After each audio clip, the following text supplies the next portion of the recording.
کوئی ننگے پاؤں برف پر چل کر روٹی ڈھونڈ رہا ہے تو کوئی شدید سردی میں جوتے پالش کر رہا ہے۔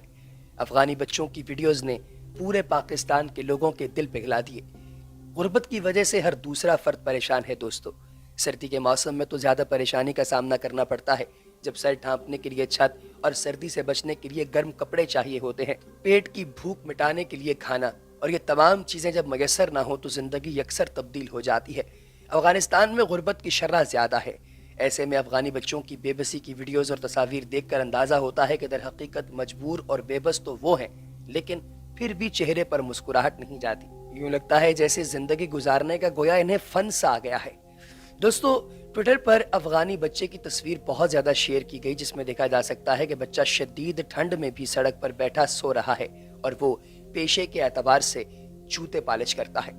ان کی یہ تصویر واضح کر رہی ہے کہ کتنی برف پڑ رہی ہے، لیکن روزگار کی کمی اس کو ٹھنڈ میں بھی یوں سڑک پر بیٹھنے پر مجبور کر رہی ہے۔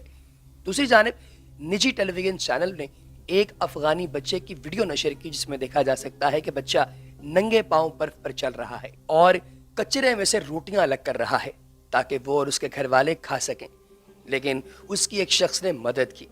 کہا جاتا ہے کہ جب ظلم حد سے بڑھ جائے تو اللہ تبارک و تعالیٰ کی ذات فرشتے نازل کرنا شروع کر ہی دیتا ہے، کیونکہ انسان کو مرنے تو نہیں دیا جا سکتا۔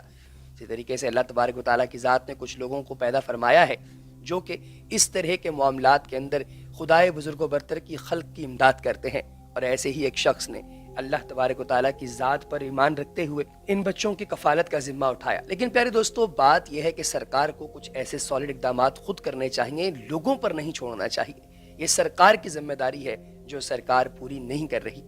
خدائے بزرگ و برتر بروز قیامت ان تمام سیاستدانوں کو اور ان حکمرانوں کو کٹہرے میں کھڑا کرے گا، اور اس وقت ہمارا ہاتھ اور ان کا گریبان ہوگا۔